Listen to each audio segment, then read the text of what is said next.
Greetings, Starfighter. You have been recruited by the Star League to defend the frontier against Zur and the Kodan Armada.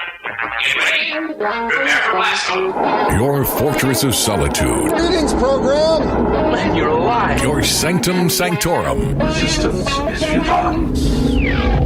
Welcome. This is the first triumph. This is where the fun begins. Proof positive that geeks have inherited the earth. It's showtime. It's time to get your geek on. You complete me. With Dave Gramillion. All right. Welcome to Get Your Geek On. I am Dave Gramillion, and you have found one of the most listened to talk radio shows for geeks in the United States with breaking news that we are going to be talking about today. This is Season 3, Episode 29, and today on Freedom 1160 and Freedom1160.com, this is going to be our year in review. A lot went on in 2018. It was a banner year for the box office. A lot of toys came out, a lot of games came out, some good, some not so good, and some were outright bombs, including some that we had very recently here we'll be talking about. In addition, we'll be talking about the look ahead to 2019. We did the TV streaming last week, which if you want to catch that and all of our interviews, our opinions, our breaking news, everything, that's on our award-winning podcast, which you can find on Spotify, Apple, iTunes, Stitcher, Omni, Google Play, and I'm missing one. What did I miss? TuneIn, maybe? TuneIn, that was it. And also last week we had James Arnold Taylor, acclaimed voice actor James Arnold Taylor. And what a terrific interview he was, too. That was a fantastic interview. For a guy who's done as many interviews as he has, it was really heartwarming that I got to stump him with a question he hadn't heard before. That was very cool. So we'll be talking about 2018 as a whole, and what did it mean for geeks and non-geeks and wannabe geeks everywhere, and then we'll look ahead to 2019. Let me go ahead and introduce my crew, of which 2018 gifted us a new member thereof. He's sitting currently on my left, your right, as you look across the radio dial. He's already gotten a number of nicknames. I think you've only been with us for about 3-4 months now, but he's gone through Butterfingers, Fired. Purple Rain, and Fired. Hold on, you can't say it like that. Oh, okay. So Butterfingers, Purple Rain, oh, God. Purple Rain, and Fired already. So we'll go ahead and introduce him here. He is Aaron Shapiro. Aaron, how you doing? Good. I'm seriously dyeing my hair blue now. I need to change this color. What do you think was the biggest highlight of 2018? Ooh. I mean, for me? Yeah, for you. Outside of you hanging out with us every week. I mean, that wouldn't consider a highlight. You're fired. The 15, I haven't lost count already. Honestly, for me, and it's such a small thing, the trailer for Halo, the new Halo game. The Halo trailer. Yes, even though it's a small little 30-second thing, or maybe like a minute. It came out for, was it E3, I believe? And I love that game. I mean, I have a tattoo of them on my arm. I grew up with that series, and I just love it to death. And I've been, eating away at every little, scrap of Halo news that comes out, I guess you could say. They have a new engine. Why is Halo such a big deal, though? For me, it was that, okay, so I was 16, 17 when the first Halo came out. So we would get together at my place, and we would do LAN parties. That was the first time 16 people, 4, 8. But how do you do a LAN party? So what you would do is you would have this was back in the day because they don't really do them as much anymore. StarCraft was I think the first one you could do that with, wasn't it? I think so. You'd buy a hub, which is what that is you can plug in multiple Ethernet cables, kind of like you use for your internet. And what you do is you plug it into this hub, and it's able to see everything on a network. So it's able to see all the different Xboxes. Halo was the first one to do that with Xbox. So you could have up to, I believe it was 16 on the original Xbox, wasn't it? Or 1, 2, 3, 4. All plugged into the same network connection. Yes. So all of you could be at one place at once and all be fighting each other. So we used to get together and do these, what they call LAN parties, where one of us would have a hub. We'd bring in 2 or 3 TVs. We'd maybe 4 if we had enough people. Bring in 4 Xboxes, hook them all up, and we'd create a room. And what that is kind of like a room for everyone to play in. So you pick your map, you pick your game style, and you would play. And you have your buddy, your whole team sitting next to you. You have the other guys in the other room. We would have some guys in the kitchen. We'd have on our table, we had a TV there. There'd be 4 guys over there. There'd be 4 guys in the living room. We had a den. There'd be another 4 guys over there. So like we were all scattered, so no one could do what they would call screen watch, which is where if you're playing split screen and with somebody next to you and you're fighting them, you'd look at their screen to see where they're at. Yeah. So if you're in the other room, you have no way of knowing where everybody is. Now you have what are called stream snipers. Exactly. Okay. So that's why I love If you look further to my left, your right, across the radio dial, you will see the man who has been spinning the ones and zeros since day one. He is our sound prognosticator, and he is Goose. What's going on? What's shaking, Goose? Not a whole lot. It's been a very interesting year. We've had 3 different people sit in that chair on a semi-permanent basis. We have indeed. We've had guests. We have guest co-hosts. True. Over this year, we've had a whole San Antonio month this year, which has been good. Which was good. That was a lot of fun. It was a lot of fun. Who do you think your favorite guest was? Like of all for the entire year? We had I think 24 I think this year. 2 a month almost. Well, hang on a Well, second. that includes when we go out to Comic-Cons, we get interviews with celebrities like Dante Bosco, who was Rufio and Zuko from the Avatar Last Airbender series. We spoke to Walton Goggins, who was in Ant-Man and the Wasp. Oh, nice. And so, but we speak to a number of people. I think we're up to 23, 24 this year. Okay, so I can't. gosh, I'm not you going can to say do it. I'm going to let it speak for itself. All right, go for it. Hi, this is Marina Sirtis. Yeah, there we go. There you go. Marina Sirtis did call in. That was Counselor Troy, and I think that was in the spring of this year is when we got to count to her. We got to talk to her as well. So we got to add her to our alumni list, Yes. along with James Arnold Taylor and Walton Goggins. Trisha Helfer from Battlestar Galactica fame. We spoke to her. Yes, we did. We spoke Natalia to Cordova Buckley, which technically twice when you count Alamo City. when you count Alamo City. We'll get to our con coverage here. We also spoke to a number of local guests as well. Juan Gonzalez, who has the Con Culture podcast. Lori Gonzalez, no relation. At least not That they'll admit to. Yeah, that they'll admit to. Who runs all those wonderful cons down at the Wonderland Mall of the Americas. We had Apple in-house. We had Bob Wills in-house. Bridget Garraway from Alamo Draft House. Alamo Draft House sent Bridget Garraway, which We learned that wonderful. Yonkers gets all the cool Alamo Draft Yeah, House well, stuff. What's up with that? Yonkers. Oh, Yonkers. gracious. Nice name for a town, Yonkers. I But want to yeah, live in not so Yonkers much. now.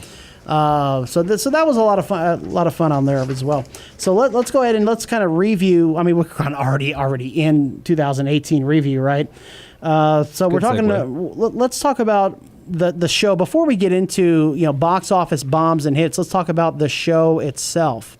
So now let's start with the new guy because you don't have as many memories as we do since. You started. You started just a few months ago, but in the time that you've spent with us, what would you say is your general impression of working here with the show? Dear God, what did I sign up for? Oh, No, I enjoy it. It's been real fun. I think I've said this several times to you on and off. I'm trying to think of the words to use right now. And this is what happens when you sleep 3 hours. yeah, and you don't have to gush on us or anything. I mean, No, just it's- general impressions. But if you want It's to. been fun. It's you keep it very geek related. We stay on topics with that stuff, and I'm glad that this exists. I really am, because I really think something I've said off the air to you, this has potential to go everywhere. True. And I hope it does, and that's why I wanted to help. what do you I'm think? here. What are one of your favorite memories from being here so far? That I didn't. Okay, Alamo City Comic Con. Not realizing we were up on that Titantron thing, the big Yeah. one, and you all Yeah. kept telling me you're going to be on it, and I'm like, okay, I didn't even think about it. Didn't even know we'd be on the Jumbotron. Until one of my friends sent a picture, and they're like, "You're on the Titantron." I was like, "Oh, I didn't even know that." so All right. outside of WWE, it's called a Jumbotron. Oh, I'm sorry, Jumbotron. Yeah, I'm sorry. Jumbo- I'm used to Jumbotron. WWE, as you can tell. Goose, what about you for this year? Oh gosh. You have a particular So memory that stands I out? went to more cons this year than I ever have. Yeah, we really We really upped expanded our con coverage this year. our repertoire. Meeting John Wesley Shipp prior to me knowing he was going to don his 90s Flash costume was good. Yep. Meeting Kevin Sorbo. Starting my next generation photo selfie collection. Yeah, it's a good one. LeVar Burton, Brent Spiner, Jonathan Frakes. This year alone. Yeah, Kevin Sorbo. we had this was a big Trekkie year for us. Yeah. Because that's 4 members of the bridge crew that we got to hang out with. I mean, Yes. not just this crewman who was in the background of this one episode and that was it. We had 4 members of the bridge crew that we spoke with on. So you and I doing the voice actor panel at Alamo City Comic Con. That was fun. That was fun with Alan Oppenheimer and Melindy Britt, who couldn't have been nicer, by the way. Yeah, that was so much fun. That was terrific. And Alan Oppenheimer doesn't have social media, which good for him. There you go. Well, and then- I think we can tell this story a little bit. Okay, so that was the first panel. No, that was the last panel of the night for the big room. So we're on the Jumbotron. And it was our very first panel to do at Alamo City Comic Con. And so we're on from I think it was 5 to 6 or 4 to 5. It was 4 to 5, and we're on there with the voice of Skeletor and the voice of She-Ra. And I mean, I'm just loving it. And all of a sudden, I mean, we're in a real groove, we're having a good time. But all of a sudden, I see people at the corner of my eye trying to get my attention. And I'm like, I don't know what the big deal is. They start tapping at their wrists, and I'm like, it's 10 till. What? We still have easily 5 more minutes, right, before you got to transition around. No, come to find out later on, they wanted us done at a quarter till, and we ran almost 10 minutes over. But I didn't know. The first day, there were, of course, with anything, the first day there were some concerns, there were some issues, Yeah. There's some there were communication. logistical things that had to be worked out. Yep. But Joseph Devine was great as always. As always. I mean, yeah, absolutely. And then being able to do that Agents of S.H.I.E.L.D. panel, I had a blast with that. Yep, and I got to And sit- I spent the first 20 minutes just asking my questions. Y'all just wait over there and and ask I got to mine. sit down with Jonathan Frakes, and I mean he comes roaring and he sticks his head in the door and just yells "Red Alert!" Can I just going. have a bit of fun at your expense? Should take it Well, out. that hasn't stopped you before, so That's pretty much all you did, was just sit with Jonathan Frakes. He pretty much ran that panel. he did, which was you moderate panels and you never really know. Like with the Oppenheimer and Melody Britt panel, we ran that. We did. But with Jonathan Frakes, he was just like, all right, it's all questions all the time. Yeah, he which is got not as a bad thing. Oh, it's a wonderful thing. But I just, you never really, like when we met Ben Affleck at the Celebrity Fan Fest. Yeah. You never really, I mean, you see these people on TV, you see them in movies and all that. Maybe you see them even just in passing at a con. But when they walk up and shake your hand. Well, Ben Affleck looked us in the eye. Yeah, Ben Oh my Affleck. God, He I was forgot like, about that. He leaned in and said, thanks for coming out, and he looked us in the eye. He was really and polite. Momoa was pretty cool too, Yeah, and- in that split second. Because I think I had more interaction with Affleck than I did with Momoa. Yep, and Jonathan. Can't say the same for Lori, though. Jonathan gosh. Frakes gets up on the stage with me. I was just there to make sure he had the bottled water, he had chairs Right. and everything, and he just shakes the hand. He looks right at me and he says, "Hey, thanks for doing this." And I'm just like, it's Riker, for God's sakes. 30 years ago, I was loving every minute he was on the screen, and now here he is shaking my Well, hand. not every minute, because that was in the midst of season 2. Well, yeah, that's true. So speaking of the cons that we covered, so we had Alamo City Comic Con was a lot of fun for us. It was a great time. Now, I will say And, there were people who had experiences that were not the best. and it was a tremendous experience for us. We appreciate everything that Apple and his crew did with the job that they had. Yes, it was not the best con we've been to. I think that's fair to say, but it was still a great experience for us. We can't thank him enough for giving us the opportunity. We also went to in May was Comic Palooza, Yes. Memorial Day weekend. That was good times. out in Houston, and that was very well run. That was a smaller crowd than I expected, considering you had Tom Holland out there, considering the big names you had. Jerry Ryan was out there. It felt a little emptier, but it was a lot of fun. We try to do one in-state con a year if we can. We actually did 2. We went to Greater Austin Comic Con it was its first year. We had to go. in its inaugural year, and oh my God, that was crowded. Okay, I want to so Victoria next year. again, I'm not knocking anybody, because everybody did the best job they could with what they had, I'm sure. Cons need to be in convention centers, not in stadiums. Agreed. Yeah, absolutely. So if it can be helped. It was too small of a venue. It was overpacked. It just was not. I got claustrophobic there for a while. I mean, Well- it was if somebody stopped at a booth to look at something, they were holding up 40, 50 people. Well, and that's the same thing we ran into at the Dome as well. At times. At times, yes, depending on where you went. because it's a bigger arena, so Yeah. you didn't have quite the amount of people.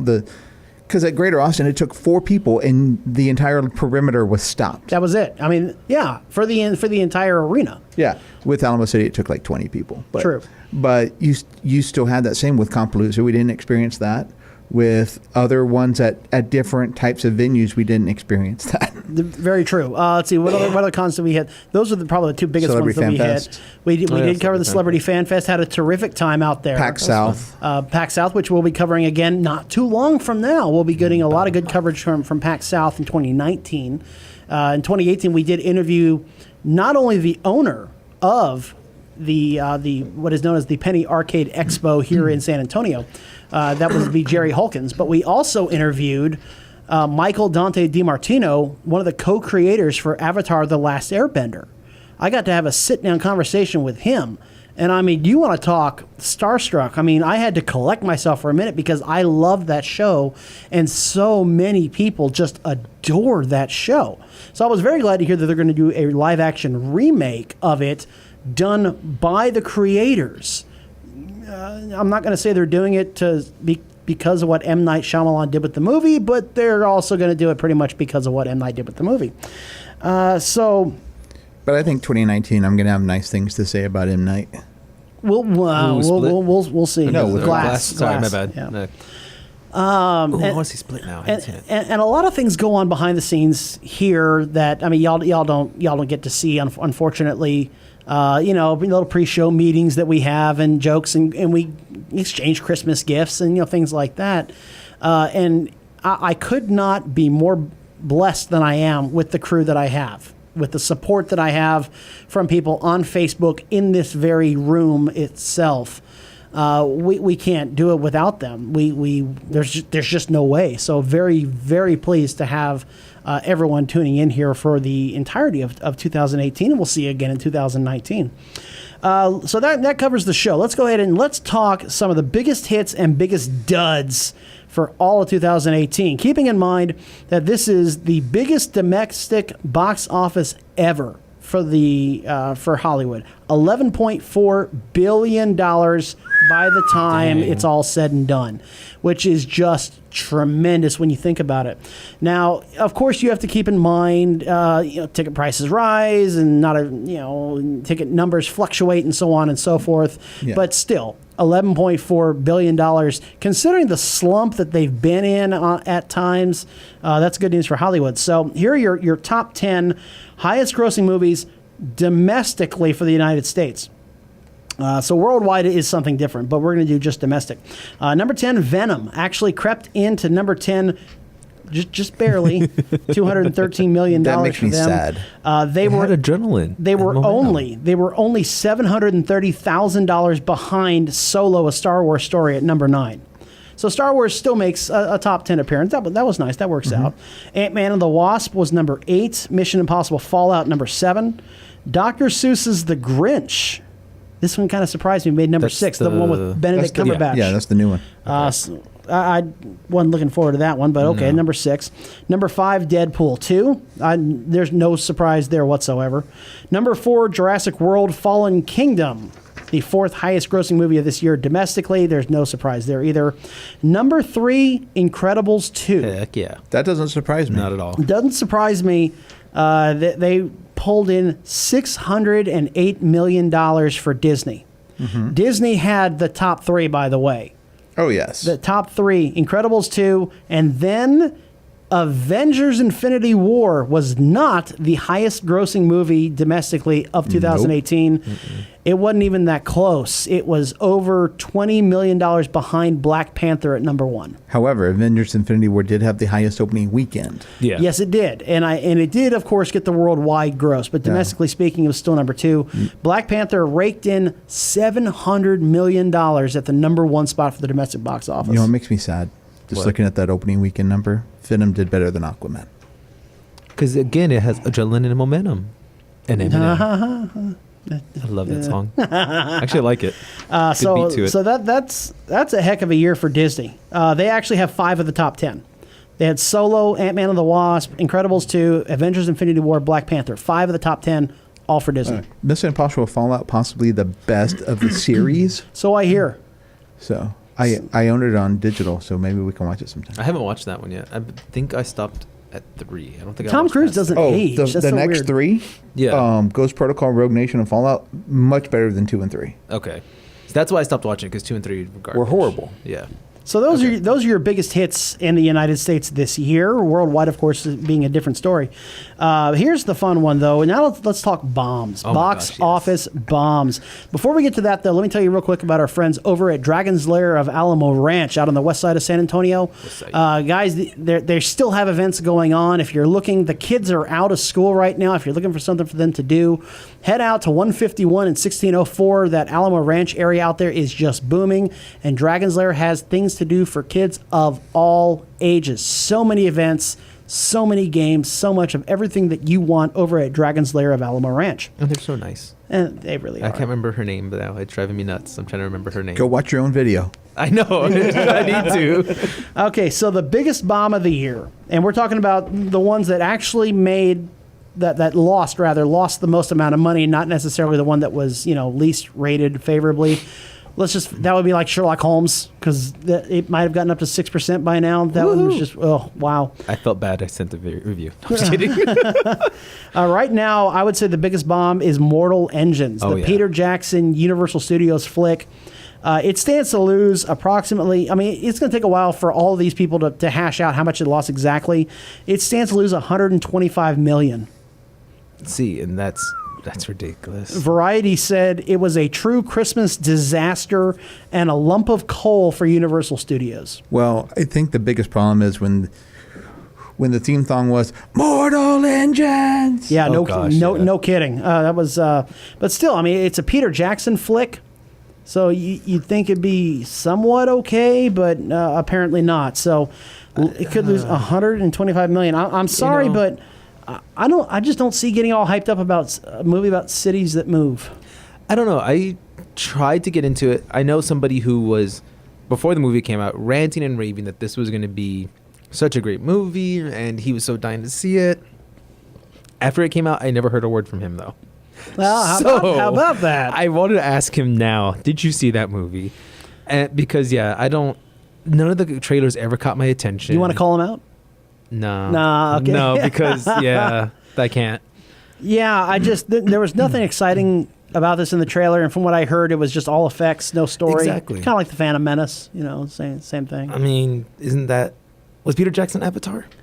No, that was James Cameron. Peter Jackson was Lord of the Rings. Oh, Lord of the Rings. Okay. And The Hobbit, unfortunately. So Peter Jackson is kind of M. Night Shyamalan his career. Yeah, he really is. He's just really starting that downhill slide. But look at M. Night Shyamalan now. He's coming back. He's got the boomerang effect going on. Another one, by the way, this isn't a geeky movie, but Welcome to Marwen is also projected to lose another $50 million. Came out back-to-back weeks. Mortal Engines was last week. Welcome to Marwen this week. Another bomb for Universal, set to lose $50 million. Gracious. That's not good. I am sad for this movie, though. That didn't do It well. looks like a really good movie. This is one of those movies that should have come out in August when there's Exactly. nothing else Or around. January. Yeah, you cannot put a thoughtful, insightful, inspirational movie in between Bumblebee, Aquaman, Mary Poppins Returns, and Spider-Man Into the Spider-Verse. Well, at least not in wide release. Really, this movie is Oscar bait. Yeah, that's true. Another big bomb that everyone saw coming was Robin Hood. It had a $100 million production budget. Now, that's different from marketing. It just costs $100 million to make the movie. Then they have to market the movie, which means you got to send your actors out to fly them out to New York and LA to be on shows to talk about it. You've got to do commercials and airtime and YouTube time and all that. So that can add more to it. $100 million just to make this movie. It's made $73 million worldwide. Wow. Robin Hood missed the target. Hey-oh. I never miss, but today I did. Yeah, that was such a big miss. That's going to be a massive bomb. And then Disney had two films, surprisingly enough, live-action films that not technically bombs, but they barely broke even. And that's A Wrinkle in Time and Nutcracker and the Four Realms. And this is why I think all their live-action movies coming out next year are going to flop. Yeah, because of yeah. Nutcracker. I think Nutcracker showed that trend's not good. Yeah, we're definitely going to talk about that in our 2019 segment here coming up after the bottom half of the hour news.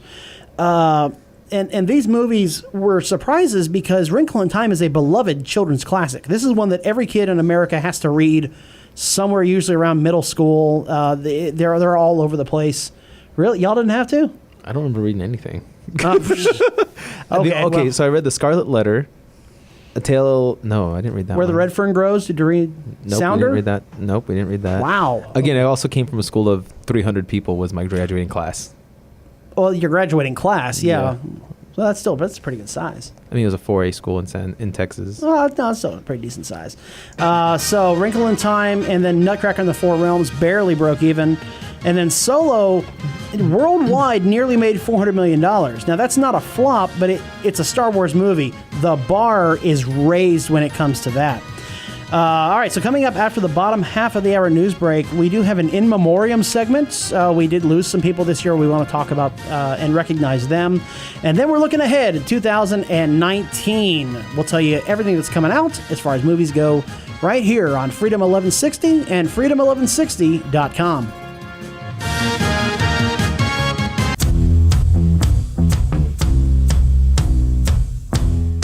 Hi, this is Xander Berkeley, and you're listening to Get Your Geek On. Alrighty, welcome back from the bottom half of the hour news break. This is Get Your Geek On Freedom 1160 Talk Radio. I am Dave Gramillion, and if you missed the first half of the show, we talked about all the hits and the misses from 2018.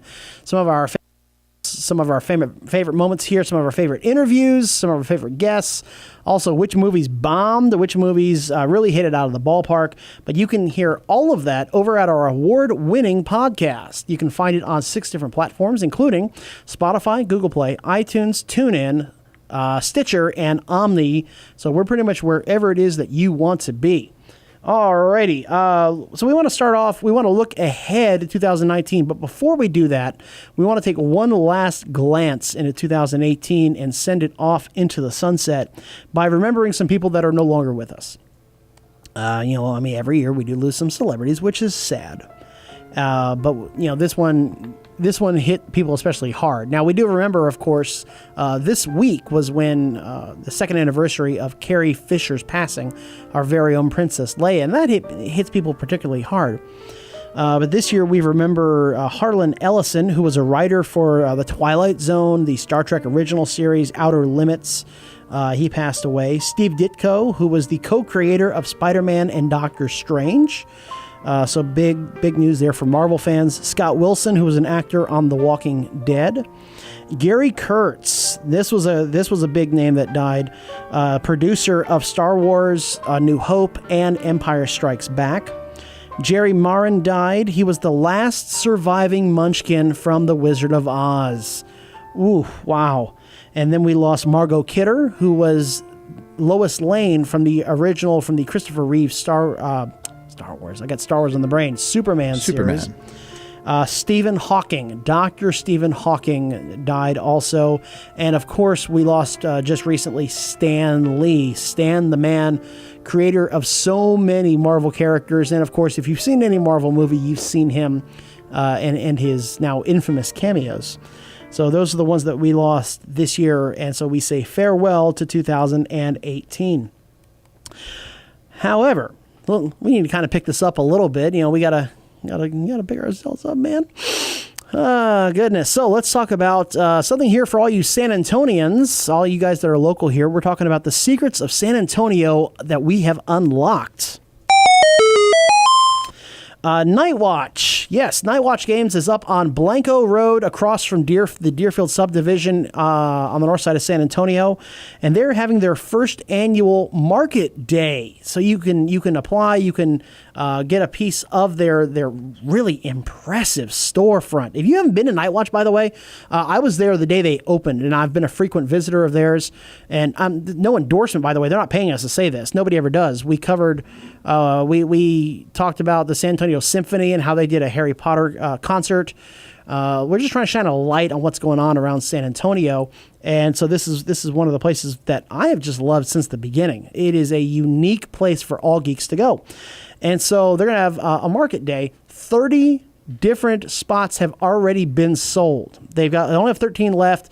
You have to go to the event on their Facebook page. So you search for Night Watch Games on Facebook, and you have to fill out a form and sign up with them rather, and then you can sell your geeky wares. You can sell games, you can sell clothing, and anything that you've got lying around that you want to sell. So that'll be coming up here very, very soon. You want to check out the Night Watch Games first annual market day. All right. Something else you want to check out, and somebody who also frequents Night Watch Games, by the way, and that's the Heroes and Villains of Cosplay here in San Antonio.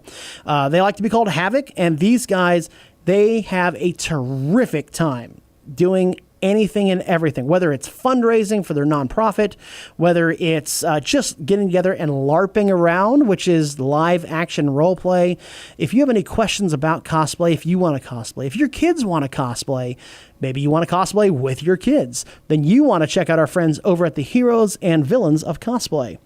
So let's take a look ahead now at 2019. Now, last week, we talked about the TV shows and the streaming shows that are coming our way. And brace yourself, there will be a lot of them, and not all of them will last more than one season. But we talked about that.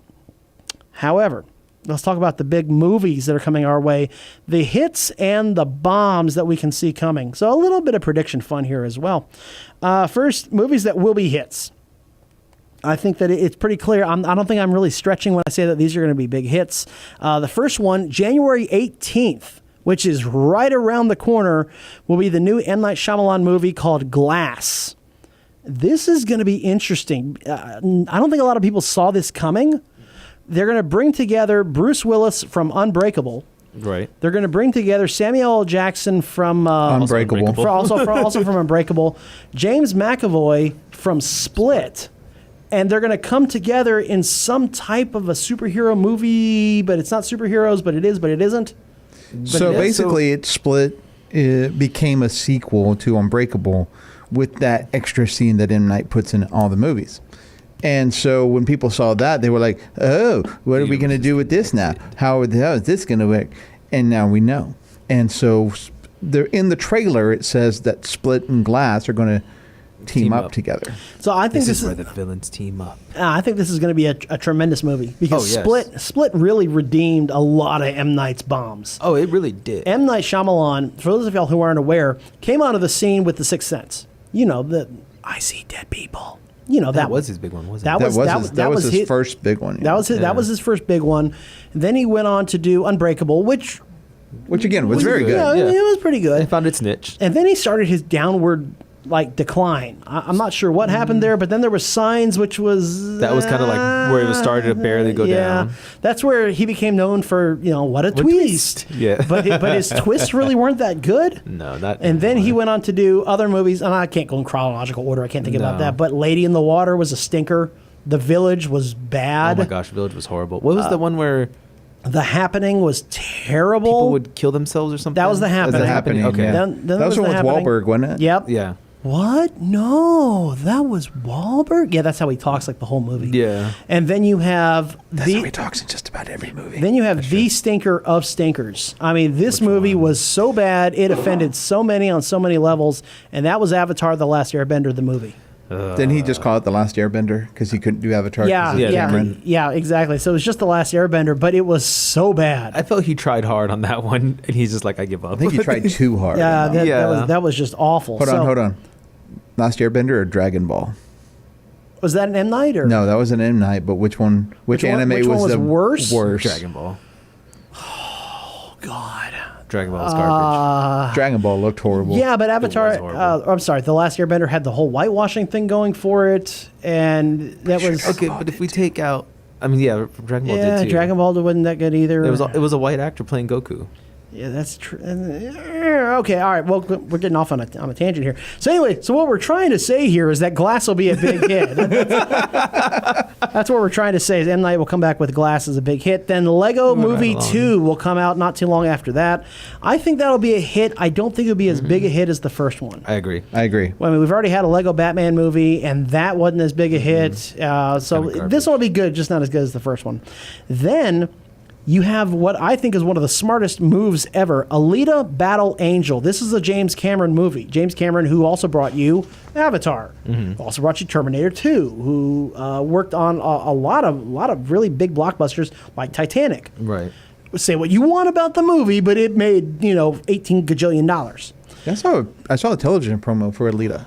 Yes, and the more I see about it, the more it intrigues me. This one was originally supposed to come out the same day as Bumblebee and Aquaman, but they moved it to January, and I think that was a $100 million move. So you mean they were smart about it? Oh, Yes, yeah. they were. They did what Bumblebee should have done. They should have moved Bumblebee Or too. Mary Poppins. Either one.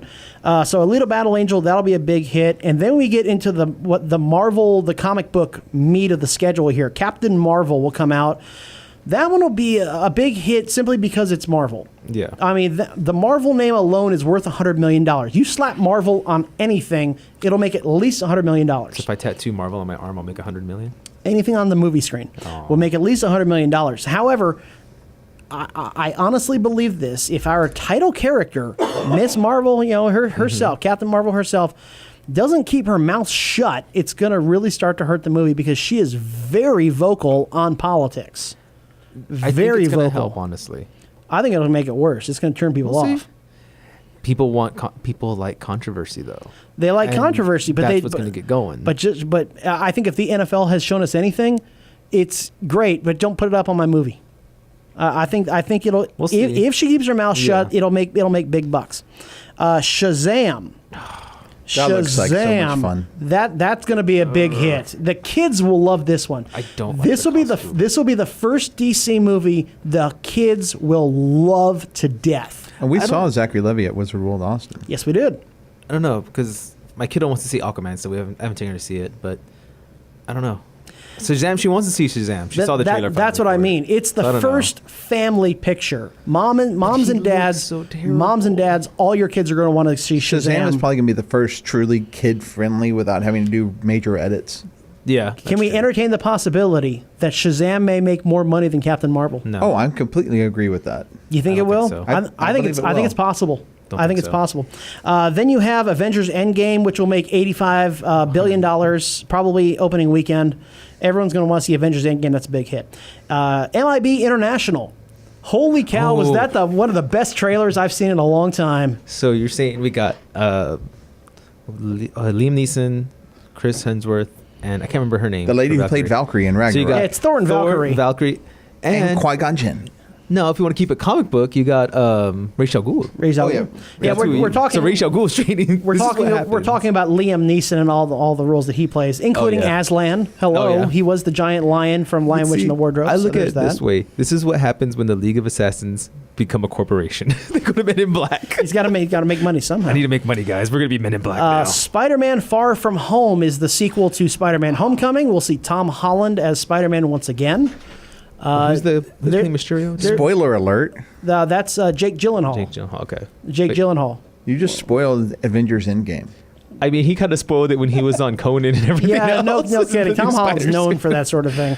And then you have, get ready for this, brace yourself, Frozen 2 will be coming out toward the end of 2019. Oh my God, you will not see. Let it go. I mean, think about this. There is no way you will see more girls in a theater since Twilight came out. Every Dads. single No, girl that's on the not true. planet will want to go see this movie. Aquaman. He has a. No, that's women though. No, Oh, yeah, women, Yeah, women. no, I mean girls. So, Frozen 2 will make another bajillion I don't think dollars. it's going to. I think it will. I think it's gonna. It depends on the trailer. It depends on the trailer. Depends on the trailer, of course, but it'll make money. And then, of course, the last big box office hit for the year will be Star Wars Episode 9. Mm-hmm. We will be saying goodbye, most likely, to the big three, which is Poe, Rey, and Finn. There may be some standalone here and there, but they've already said that Episode 9, they're done. The Skywalker saga is We will over. also Finally. say goodbye to the last of the Say Skywalkers. goodbye. Thank goodness. So that'll go ahead and take care of that. And of course, Episode 9, depending on the trailer, will make $2 billion or whatever. It's not as built up as it should have been, but $2 billion is still $2 billion. So that'll take care of that. What do you think will make more money? Okay. Avengers Endgame, Frozen 2, or Episode 9? Avengers Endgame. Avengers Endgame, just because coming out of Infinity War, you wanted to see Endgame. We weren't ready for that movie to be over. No. With Last Jedi, we wanted that movie to be over 10 minutes before it was. Oh, see, I never saw the Last Jedi one. Okay, you didn't miss all that much. That's what I keep hearing. Like, it was still a good film. But it could have ended 10 minutes sooner and people would have been happy. Yeah, it fell flat. It should have been up here, and it was kind of down here. But when you think about it, it was The Empire Strikes Back of this trilogy. And Empire Strikes Back, while a good movie, also took risks and also took the characters in a different direction. And you didn't go home happy at the end of that film. That is true. Now, Sean Batson is one of our Australian listeners, and he says in our chat over at facebook.com/GYGO radio, he says, Endgame will make more money, but Frozen 2 will win in merchandise. Merchandising. I don't know. I still think Endgame would do more in merchandising. No, because you think about all the costumes, the dresses, the shoes that all the girls are going to want to wear. The soundtracks. You kind of just said what limitation it has, though. Girls. Little boys and girls will be buying Endgame stuff. I don't think so. Go talk to my kid, or she'll slap you with her Spider-Man Men doll. will be buying Endgame stuff, all right? I mean, that also helped it, too. Endgame will be buying it. All right, so let's talk about the box office bombs, or at least what we think will be bombs. What Men Want on February 8th. It's not a geeky movie per se, but I just looked at the trailer for this one, and I'm like, no. So one of two things. One, this is just going to be incredibly sexist. Or two, it's just not going to be right. I think it's going to be about, how women break the glass ceiling and how they finally get up to where the patriarchy is and yada, yada, yada.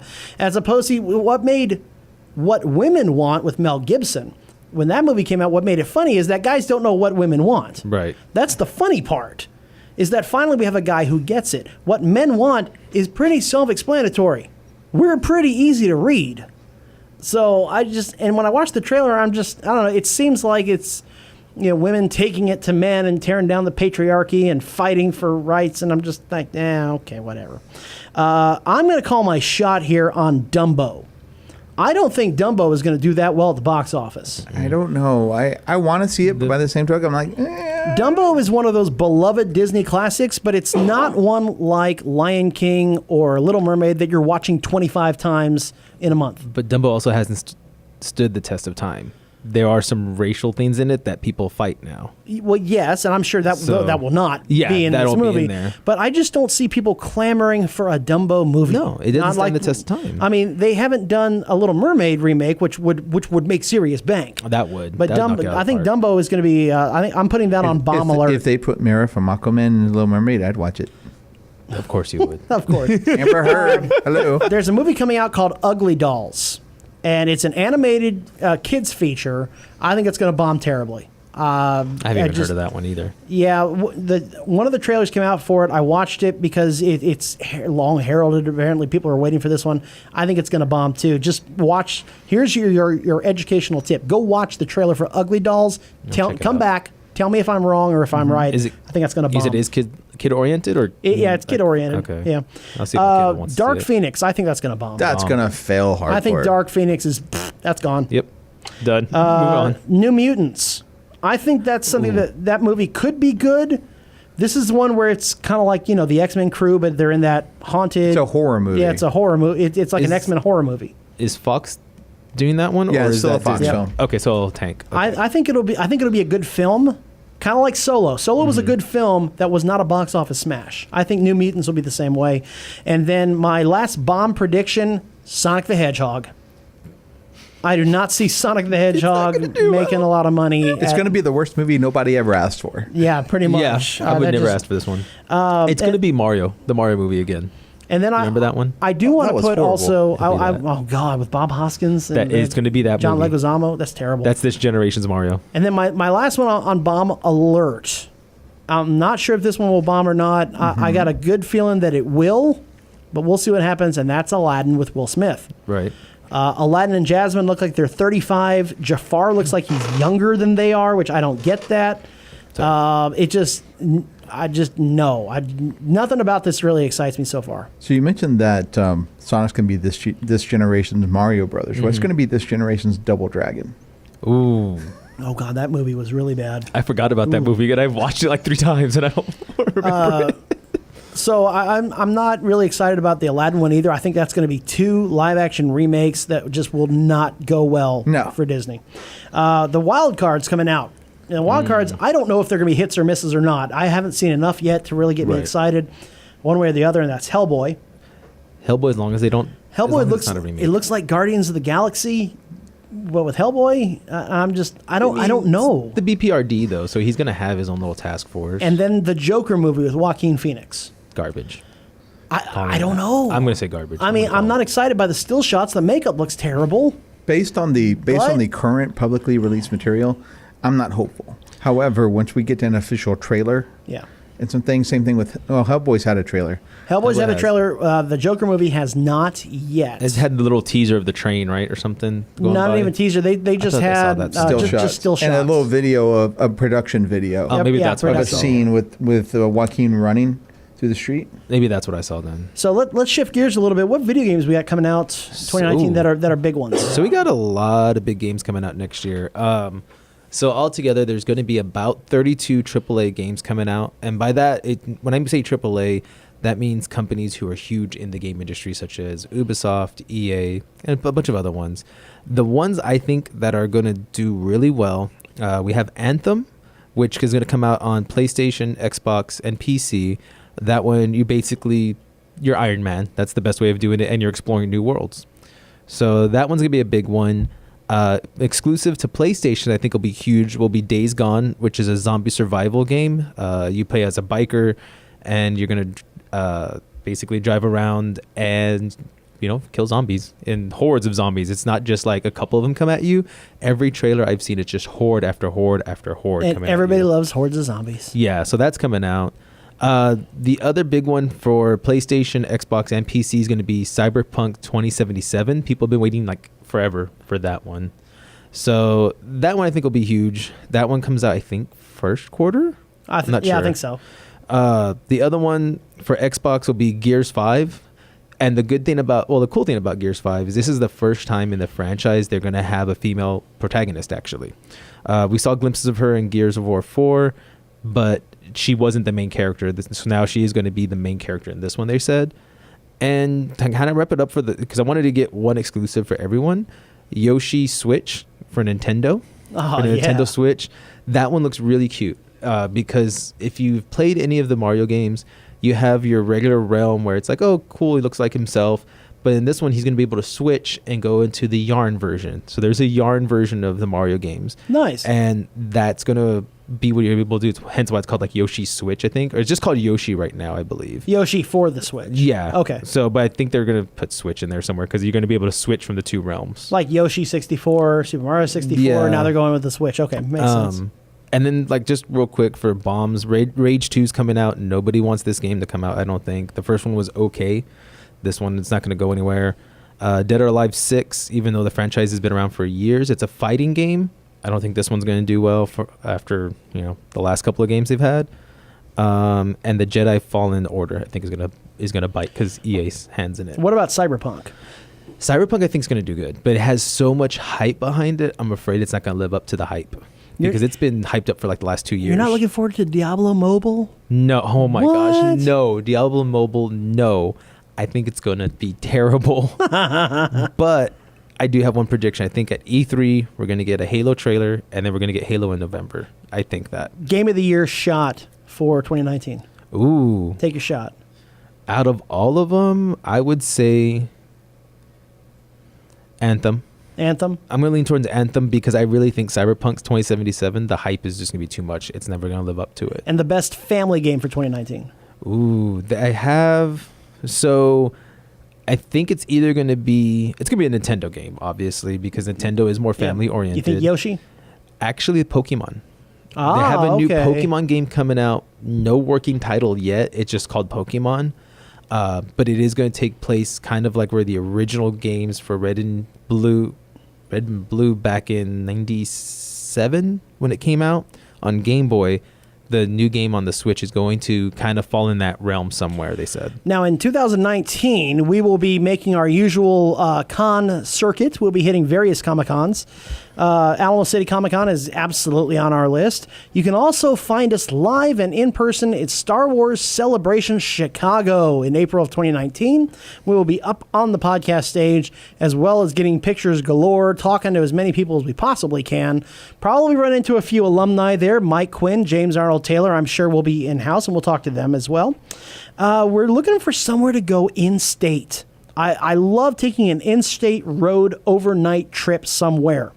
Possibilities are the Dallas Fan Expo is next May. The Dallas Fan Days are next October. Fandemic is in Houston as on the same weekend as Dallas Fan Days. And, of course, Corpus Christi Comic Con. I've heard a lot about that. That's in June. Did you see one that rise from the ashes now? Which one? Victoria Comic Con's back. Really? He's come back. 2020, I believe. Is it coming back 2020? I thought it was next year. I thought he was coming it's back. 2020. We'll have to double check to make sure. Because I know it's rising back up now. If there's anywhere in particular you want us to go, let us know. You can shoot us a tweet at GYGO Radio.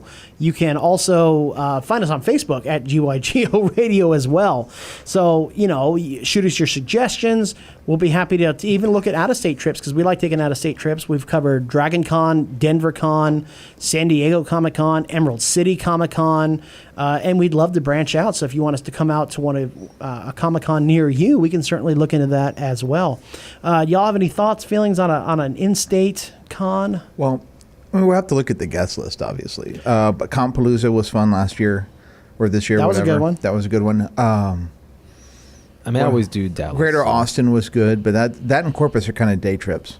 Yeah. I'd be looking for more of an extensive overnight sort of a thing. I love Dallas Comic Con. The one in McAllen that they have every year, I hear, is pretty good. McAllen or Laredo? I think it's in McAllen. I don't feel like getting mugged, so I'm out. That could be.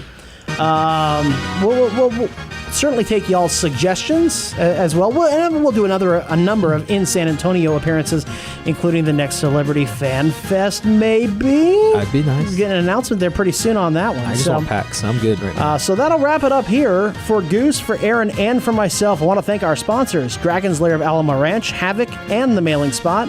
I want to thank you for listening. Have a tremendous 2019 and get your geek on every single day.